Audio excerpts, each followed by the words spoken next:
संत कबीर म्हणतात, पहिला सुख निर्मल काया, म्हणजेच माणसाचे शरीर निरोगी असले पाहिजे. म्हणूनच शिरपूर तालुक्याचे भाग्यविधाते माजी शिक्षण मंत्री विद्यमान आमदार माननीय अमरीशभाई पटेल यांनी जसा तालुक्याच्या विकासाचे ध्येय पूर्ण केले, जलसिंचनाच्या शिरपूर पॅटर्नच्या माध्यमातून संपूर्ण भारताला शिरपूर तालुक्याची ओळख निर्माण करून दिली. आता एकच ध्यास शिरपूर तालुक्यातील गोरगरीब जनतेच्या आरोग्याची काळजी घेण्याचा आणि या कार्यासाठी भूपेशभाई पटेल यांचे आरोग्य दूत म्हणून ओळख निर्माण झाली. त्यांच्या या आरोग्य सेवेच्या माध्यमातून आनंद येथील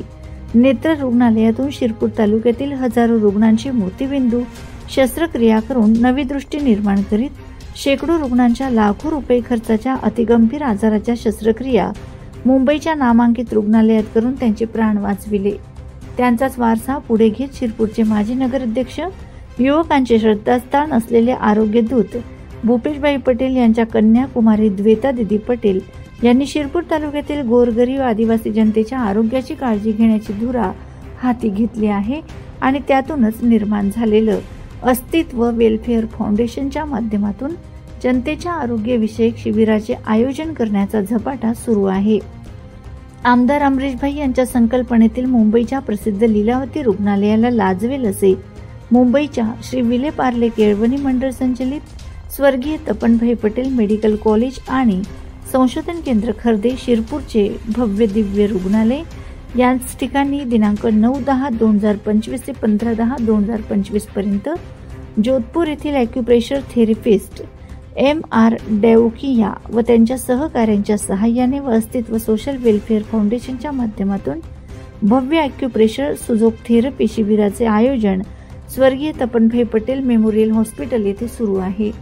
या शिबिरात शिरपूर तालुक्याचे आमदार श्री काशीराम दादा पावरा तसेच शिरपूर एज्युकेशन सोसायटीचे उपाध्यक्ष राजगोपाल भंडारी व विकास योजना आपल्या दारी या अभियानाचे प्रमुख शिरपूर कृषी उत्पन्न बाजार समितीचे सभापती KD पाटील यांनी भेट देऊन शिबिराची पाहणी करून समाधान व्यक्त केले व आपल्या स्वतःवर उपचार करून ॲक्युप्रेशर सुजोग थेरपी काय आहे व ती कोणकोणत्या आजारावरील उपचारास प्रभावी ठरते याविषयी थेरपिस्ट MR डेवकिया यांच्याशी माननीय राजगोपाल भंडारी यांनी सविस्तर चर्चा केली. या शिबिरात अस्तित्व सोशल वेलफेअर फाउंडेशनचे योगेश्वर माळी यांनी शिबिर आयोजनाची व शिबिरातील उपचाराविषयी माहिती दिली. प्रसंगी अस्तित्वच्या कोऑर्डिनेटर सौ भसीन मॅम यांनी बुके देऊन आमदार श्री काशीराम दादा पावरा, राजगोपालजी भंडारी, KD पाटील सर यांचे स्वागत केले. शिबिरास उत्तम प्रतिसाद मिळाला असून अनेक रुग्णांनी या शिबिराचा लाभ घेतला.